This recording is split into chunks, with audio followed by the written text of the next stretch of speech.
Okay, this is a small video to explain how I integrate large language models into Node-RED. I've written a small article comparing Node-RED and NAN, and one of the things from that is Node-RED is missing integrations into agentic workflows. So this is how I would do it. So we'll start off with a very simple one. Here we're going to send a message to a large language model. How deep's the North Atlantic? And it comes back with an answer. So let's see how we do that inside Node-RED. Very simple. We've got a form that's got our field in it, and when they hit submit, we extract the message part and put it at the top. So message comes up here. Then we clear the response and we set it to asking the LLM, and that appears in the bottom bit here. And then we create a search prompt. LLMs are basically endpoints that take a JSON object and return a JSON object. Very simply, they take a piece of text and they return a piece of text. So how do we create our search prompt? Well, we take our message, piece of text, and we pop it into a very simple object. It's just the model with the model name and any messages that I'm going to send. And this is a user message, and the content comes from there. Pop it into the payload, and then we do a very simple HTTP post to an endpoint. I particularly like Grok, so I go to X and I ask it to complete the chat, and we just send it a very simple bearer token for authorization. That's how all of these work. They all take a bearer token that you need to go and get, and then when that comes back, we extract the response, and it comes back with choices, because technically it can give you multiple choices for a prompt, but I've only ever seen one. So we take the first choice, we get the message, we get its content, and we pop it up on screen. And that is basically how LLMs work. Send it that, wait for a few seconds, and it responds like that. Not overly useful for the sort of things we do in Node-RED. So let's try and get a more complicated and useful thing. So I'll just inject in, save typing. So I'm now going to ask the LLM something else. And I'm building a system that analyses company behaviour. So the very first thing I want to do is I want to go and find all the investor reports for that particular company. So we've got BAE Systems and the year 2020. Where is the investor report? We could go and do a search on the internet, but that's quite time consuming and difficult, blah blah blah, lots of problems. Whereas the LLM has the whole of the internet encoded in it. So we'll just ask the LLM. So BAE Systems 2022, where's the annual investor report? Bing, it comes back, and it's presented it to me as a piece of JSON. So name, year, URL. If we pick a different year, say 2001, go and have a look, see if we can find 2001, and there it is. And these names slightly change over the years, and the LLM handles all of that. So let's see how we encode that. So it's exactly the same as the previous one. Only difference is we create a different search prompt. So now the search prompt gets a little bit more complicated. We send it two messages. We send it one message that says system, and basically it's like instructing a junior researcher for you. You are a research assistant. I want you to do this. Here's an example. If you get this, you should give me that. If you can't find it, give me that. And then we send in a second message. Hi, I'm the user. please find me the annual investor report for company name, year number. Exactly the same, goes up to the completions, comes back, and we present it on screen. So that is a very simple, useful LLM. Now let's start to look at where we can have some problems. So first of all, I shall type in, "Hi, my name is Dave," and the LLM says, "Hi Dave, nice to meet you." And then if I go and type in, "What is my name?" the LLM won't know. Why is that? You know, you're using these all the time, ChatGPT, it knows who you are. The problem is it's in, out. So the LLM can only respond to anything that you pass it in. So the problem we've got is it forgets the previous question. So how do we fix that? Go here. "Hi, my name is Dave," and wait for it to come back, and it says there. And then if I type in what is my name, it should say your name is Dave. How do we do that? How does it remember what it's doing in between calls? Well, what you'd have to do is you'd have to create a search prompt each time and keep adding all the messages to the search prompt. But that's very difficult. So what we'll do is we'll use a third party to do that. And that's the whole purpose really of these videos, is to show how we can replace making our own prompts and use the Langchain ecosystem. Langchain is probably the most important applied AI bit of kit at the moment. Powers a huge number of projects. I believe it also powers Replit. So it really does power a lot of complicated software. Bit difficult to get up to speed with it. I started by using Flowise. It's a GUI. And there's loads of instructional videos, and it explains how the Langchain ecosystem works. And there's also N8N. This also has a nice wrapper around the Langchain ecosystem.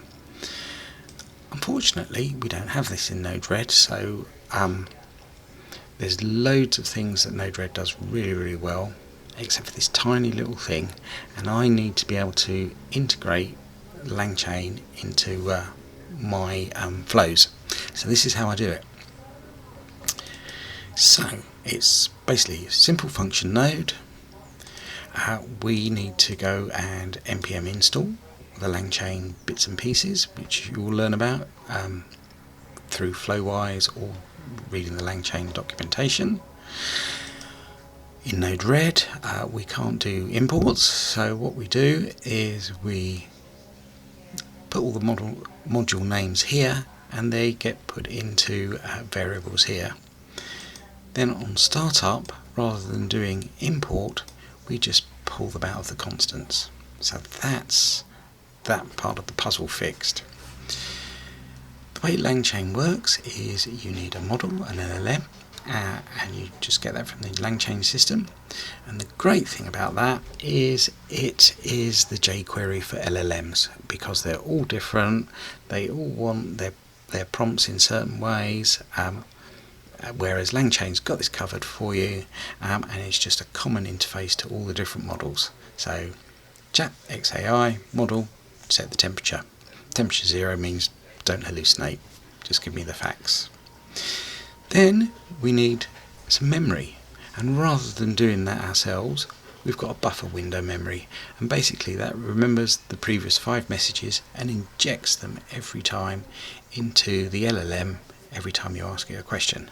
So model, memory, we put them together in a chain so that it's system, user, response, user, response, user, response. So it builds this chain up for us. Once we've got this object, we just drop it in the context, and then I can use it. So I just get it back out of the context. I take the message out of the payload. I invoke the chain with this input and wait because it's asynchronous. And when I've got a response, I just go and display that on screen. So the response comes out. We extract the response. Instead of using the different options, we just use the response there, and we pop it in on screen. So that is how it does what's my name. And that all comes through the Langchain ecosystem, which is here. Now let's move on to something a bit more complicated, and we'll ask it, what is the weather like in London? So we're going to ask it what the weather's like in London. And because it's an LLM, it will come back and say, I don't know what the weather's like in London. It isn't part of my training. Takes a while. So it doesn't know what the weather's like in London. So, but you've used chats, and they do. So let's have a little go here. So it's a slightly different interface. It's all part of the dashboard too. So we'll type in, what is the weather like in London? What's the weather like in London? It will go away and it will tell me it's probably raining out there. It's taking a little while. Oh, yeah, X is a bit slow this morning. Waiting. There we go. Partly cloudy. And then if I say, and Rome, and let's have a look. Yeah, it's a bit slow. Normally this comes back very quickly. There we go. And the current weather in Rome is this. So how do we build this? Well, first of all, we use a slightly different piece of kit. We use this chat, which basically is all of this, takes messages in, remembers messages, and displays them. So the chat message comes out into Langgraph, response comes back, chat, Langgraph. Now, what is Langgraph? This is where things start to get a bit more complicated. So they have got Langchain, and then they've got Langgraph. Langgraph is a way of wiring up the LLM to lots of different tools to get it to be more productive, agentic programming. And the problem we have is that Node-RED is flow-based, whereas this is graph-based. And the way this works is message comes in, goes to an LLM says, oh, maybe I need to use this tool, gives me an answer back. Is that good enough? Maybe I need to process it. Maybe I need to use the tool again. Maybe it comes back. Is this good enough? Oh, it's good enough. It comes down and ends. So this is the entrance and the exit. It gets very complicated because we can add 2, 3, 5, 7 tools, and we have no idea what's going to happen once it comes in. It can go round a tool, round another tool, back, round this tool, 4 or 5 times, and then come out the end. So this is all graph based, and this is an example of a Langchain graph, and we're going to implement that in Node-RED. The previous example of Langchain, they're not really, they're about 4 or 5 years, they're a year or two behind the curve, and the Langchain ecosystem has moved on to graphs now. So it's a bit more complicated to set up, but I'll show you how we do that. Langgraph. So again, we do our installs, get all the bits, and so on startup, we've got our model. Then we define tools, all the tools it can use, and that's an array. And the first one is the Tavily search results. And what you'll find with these tools, there's hundreds and hundreds of them. They do all different things. Tavily is a very inexpensive one that goes away and looks at the internet. So once we present Tavily, this system, this Langgraph, will be able to look at the internet lots of times. Then we need a memory server, and the memory here is much more complicated. It's not just the previous messages, but it's all the talk between the tools and the language model. So we need a much more complicated memory saver, and then we create our reactive agent. Nothing to do with React, it's a reactive agent. One LLM, lots and lots of tools, and some memory. So we've set this all up, and we pop it in the agent. Then we pull it back out of the context again. We just need something called a human message just to format the post for us, and we invoke the agent, and we put one message in, which is our payload, as a human message. And another little thing I'm popping in here is, how on earth does this agent know between all the different people asking it questions at the same time? So what we do is we put a thread ID in, which comes from the socket. So we pull all this together, we invoke the agent, it goes off and processes. When it finalizes and stabilizes, it comes out. We go and get the last message in the list, take its content, pop it in the payload. I'm also going to just throw these out to the debugger so we can see that, and it then appears on screen.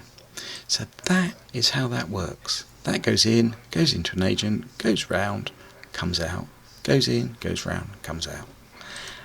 And if we just have a little look at our debugger here, the first message that went in, so the first question we asked it, what's the weather like in London? There were actually 4 spins round the graph, and we'll just go in and have a look what they are. So the first one goes in, what's the weather like in London?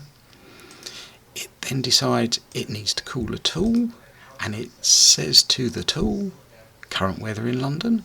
So the LLM has known it needs a tool, and it needs to use this piece of text. The tool then takes that piece of text and brings back a piece of JSON to say what the weather's like in London. Then the LLM takes that piece of JSON and turns it into pretty text, sends it back to us.